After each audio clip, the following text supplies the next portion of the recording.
So thank you very much for the opportunity to speak today at the conference. It's a fantastic opportunity. As many people will know, this is a subject that's close to my heart and an agenda that I've been involved with for a number of years now. So in good presentation style and format, I'll tell you what I'm going to tell you. So to start with, I'd like to try and explain, or ultimately, the ultimate aim of this presentation will be to explain the title.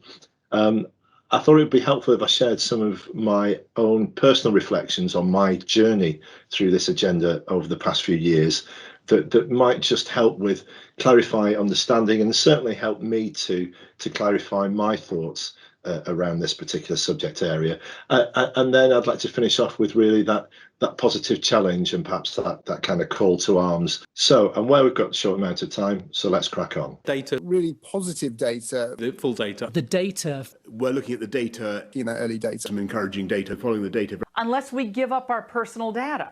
The data, you don't... The data. The data is going to be key in the weeks ahead.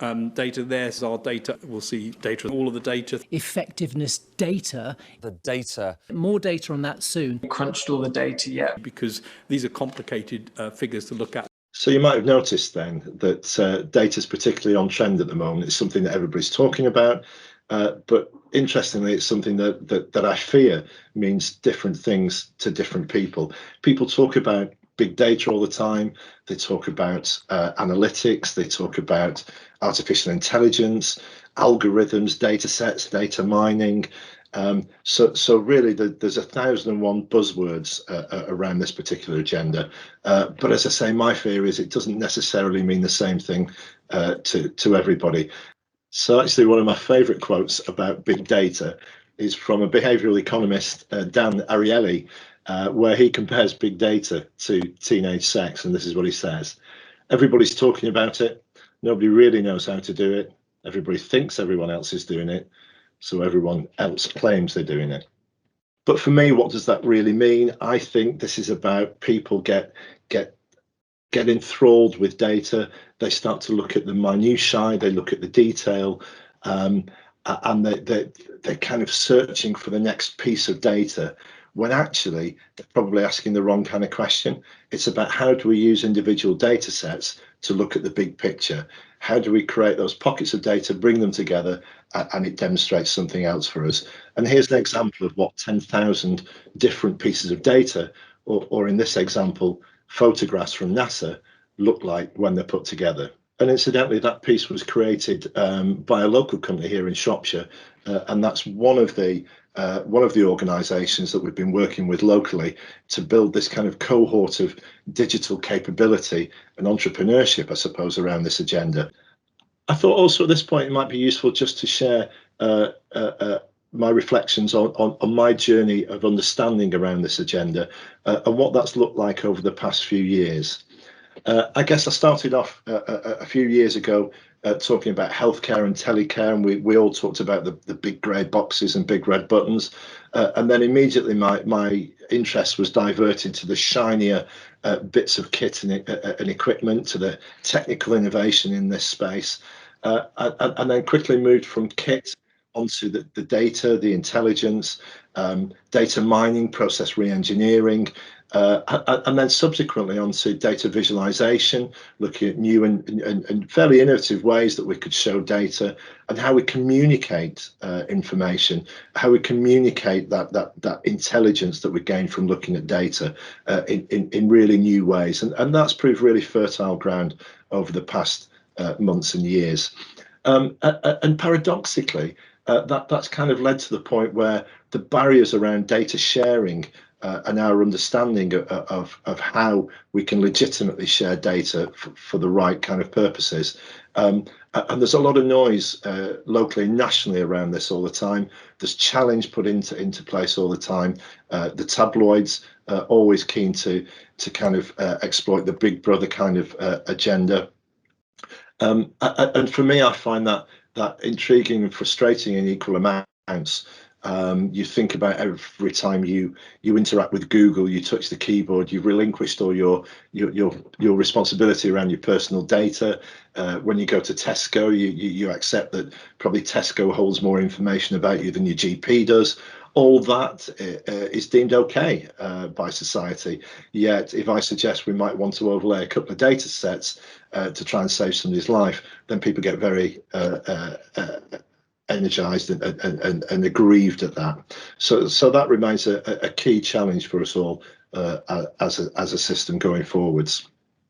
The point that I made at a conference a few years ago now was really keeping this simple and understanding that what the capabilities are around just putting a couple of different data sets together and the impact that could have on people's lives. Event like this, when we're talking about big data, we're talking about analytics, we're talking about all the technological advances that we're aware of. What I'm trying to show with this slide is just by aligning 3 particular data sets, I just want to demonstrate the sort of outcomes that we can achieve.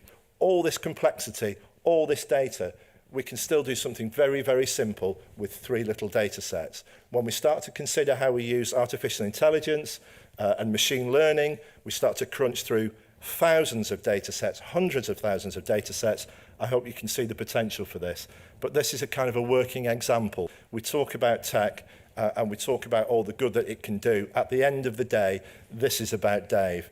It's about us finding Dave before Dave finds us. Early intervention and prevention, that's what it's about. And all this is about people and their outcomes. So I think the point I made there in the video is probably holds fast today, and is probably almost more relevant today and for tomorrow's agenda in terms of making sure that we're using data to identify individuals and to really humanize the system, make sure that we understand what the focus is, what our objectives are. So if we think about tomorrow's agenda, what do we know about tomorrow? Well, I guess nobody's got a crystal ball and can say for certain, but what we can work on are things that we do know for now. So we do know that as we move out of a response and recovery phase of COVID, we start to feel the legacy impacts of the pandemic on our economy, on our national infrastructure, on our employment, and what that's really going to look like. We can be fairly certain employment rates will increase. We can be fairly certain there will be a reduction in public sector funding as austerity 2.0 comes into play. We could be fairly certain that this will have a negative impact on mental health issues and perhaps more concerningly generally on wider population health issues. So all these things we know at the moment. So then it becomes incumbent upon us to decide what we need to do to address those new demands, to address those new conditions. And where do we start with a challenge like that? My view is perhaps we think about what did we do last time? And I guess the last major epidemic that was felt in this country was 1918, the Spanish flu. What did we do as a result of that? How did we react as a nation? And a lot of that was centered around local capability and local resilience as opposed to national directives. If we think about what happened post World War II, within the UK, we had the construction of the NHS during and after that particular period. We had renewed infrastructure, we had renewed initiatives around housing. All these are different approaches and opportunities post a pandemic or post a crisis environment.